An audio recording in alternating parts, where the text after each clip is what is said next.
A while back, I did a video suggesting what I would have done differently with Spider-Man Homecoming. I said it then, I'm saying it now, I like that movie. It's probably my favorite Spider-Man movie. That video was mostly my weird ideas on how I thought they were going to work Spidey's origin into the established MCU lore, and in my I cannot put enough quotation marks around the word fix, I changed the plot to match my weird preconceived ideas. In that video, I set up the introduction of Miles Morales in the MCU. I did that mostly because since the Homecoming we got had the Prowler, I assumed we would get Miles at some point, but it seems less likely the further we get from Homecoming. But also, in the Overly Sarcastic Productions video on plot twists, Red makes a good point about Endgame I never thought of. Most of the superheroes who survive the snap aren't doing much superheroing. We hear about people spread out across the galaxy reporting to Widow, but we don't see much of it in action, which was what put the bug in my mind to introduce Miles in my version of Homecoming, and I mentioned he could survive the snap and be Spider-Man in Peter's place during the 5-year absence. I would keep Miles out of Endgame. That movie had enough balls to juggle without having to introduce a new character. While the Accords are basically ignored following Infinity War, I would say Miles was poached by Thunderbolt Ross to be a government agent. Again, most of the Avengers aren't doing much these days, and maybe Ross is afraid we're going to get another extinction-level threat, so he wants superhumans in his pocket who will listen to him. Because the heroes in Endgame who didn't get snapped weren't on speaking terms with Ross, that's why we don't see Miles in Endgame. Execs might not like Miles being older than Pete thanks to the snap and being a government agent, but you can still keep a more comic-accurate Miles in the Spider-Verse movie and do something different with him here. Then we get Far From Home. My biggest problem with the movie is with all the Tom Holland Spider-Man movies, we are now 3 for 3 with him fighting someone else's villain. Homecoming, Vulture's got beef with Iron Man. I was fine with that once, he's 14, he hasn't had time to develop his own rogues gallery. But then the movie sets up the Scorpion, who does have beef with Spider-Man, and they ignored that to go with Mysterio, another guy who hates Iron Man. Then No Way Home, he's fighting Spider-Man villains, but they're not his villains, they're villains for other Spider-Man. For my fix, Peter is considering retiring as Spider-Man. In the movie we got, Peter just wants a break. He tells Happy, Aunt May, and Nick Fury he doesn't want to do this, because asking MJ out is more important than saving the planet. On the one hand, I understand the need to take care of yourself so you can better take care of others, but that's not what's going on in Far From Home. He just wants to ask a chick out. He's not facing burnout. But in my fix, Peter's thinking about his aunt. He doesn't want something to happen to him and leave her alone. He's not sure she could handle that after what happened to his uncle. And this superhero lifestyle, it undeniably ruins people's lives. Scarlet Witch, Thor, Iron Man, yes, they all help save the world, but at what cost to themselves? Once Peter finds out there's another Spider-Man, he thinks maybe they won't need me anymore. Miles introduces himself to Peter. They'll go swinging through the city just to chat. Miles tells Peter he looked up to Spider-Man, and that's why he took on the mantle, thinking Spidey had died. Peter will try to tell Miles he's thinking of just being Peter Parker full-time when a bank robbery starts and they go to stop it. This will make its way back to Scorpion, who I realize I did not include in my version of Homecoming, but he can be one of the potential buyers of Tarantula Super Soldier Serum, and he could end up in prison just like in the Homecoming we got, and maybe Peter accidentally jacked up his face just a little, so he has a reason to want revenge on Spider-Man. Scorpion sees the old school costume, and just when he thought he had gotten over his face getting messed up and spending years in prison, all that anger comes back, and he wants revenge. I'm not sure what the typical prison time for trying to buy Super Soldier Serum is, but we'll say Gargan got out of prison legally, and he's still into crime, but he's being a little smarter about it.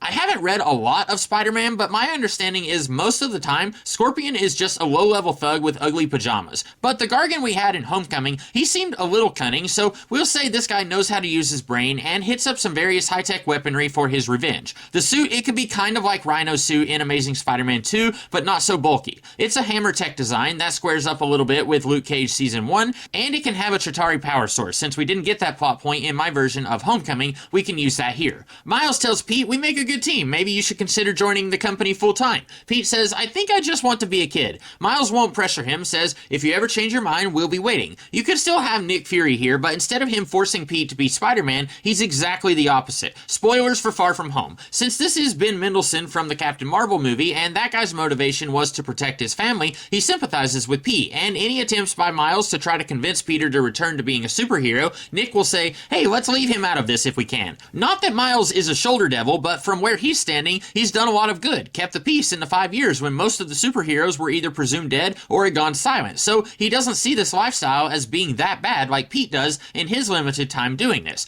Peter tries to just be Peter with some development of MJ and Ned. What do they want to do with their lives? What does Pete want to do with his life? Teach high school, run his own tech company? Finding out a little bit about what they want as people would be nice, since we still don't know that much about any of these guys. In this time, MJ can somehow figure out Peter is Spider-Man, kind of like she did in the Far From Home we got, but maybe she doesn't say anything to Peter yet. If he's not gone back to being Spider-Man, she thinks maybe he has good reason. Ned is pushing for Pete to go back to being Spider-Man. Again, not in a shoulder devil kind of way. Ned can be Uncle Ben's mouthpiece. What was it you once told me your uncle used to say? Peter knows in his brain continuing as Spider-Man is dangerous for him, dangerous for his classmates and what's left of his family. But in his heart, he knows Ned has a point. If Uncle Ben knew Peter had the capability of stopping something and chose not to, he would be disappointed. Peter points out there is another Spider-Man. Ned doesn't know who he is, but most of Joe Public does know there is another Spider-Man. But Ned points out that Spider-Man has his hands full with national and international matters. He's looking out for the world, but we still need a, you guessed it, friendly neighborhood Spider-Man. Meanwhile, Scorpion has been looking for OG Spidey, but to no avail, so he needs to draw him out of hiding. Enter a spectacular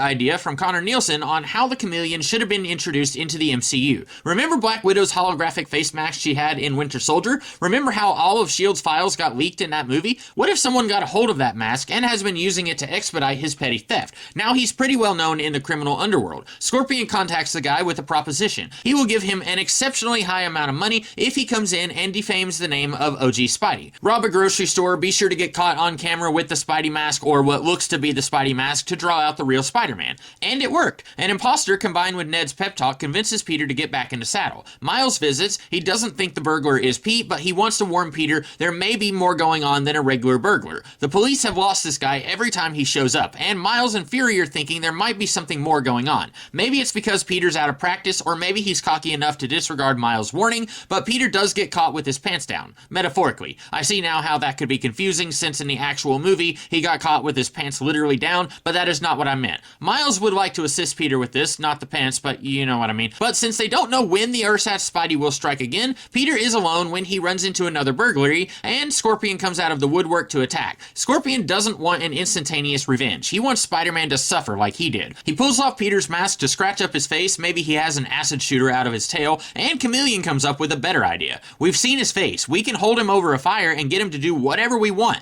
Chameleon points out the tech they use is great, but there's always a chance it can fail. But Peter's abilities don't come from tech. If they do something entirely original that no Spider-Man villain has ever done in any universe, like kidnap his loved ones, then he will be at their beck and call. And that's what they do. They knock out Peter, and he wakes up to Miles and Fury telling him his aunt, Ned, and MJ have all been kidnapped. I don't know how they knew Peter liked MJ. Maybe they stalked Peter's social media and saw him and MJ taking some selfies or something. Just roll with it. This is exactly what Peter was afraid of. Him being Spider-Man has put his loved ones in danger. While they're talking, we get another faux Spidey. Heh, get it? Faux, as in F-A-U-X, as in fake, but foe, as in an enemy. Ha ha! I'm here all week. Another faux Spidey sighting. Peter knows they're trying to get his attention. Miles and Fury want to help, but Peter tells them no, coming in with an army will be more dangerous for the captives. He needs to do it alone. Reluctantly, they agree. If you wanted to keep the post-credit scene the movie did where we find out Fury is still a Skrull, this scene would be a nice hint of that, since normal Fury wouldn't be so yielding if a teenager refused his help like this. Astute audiences might say,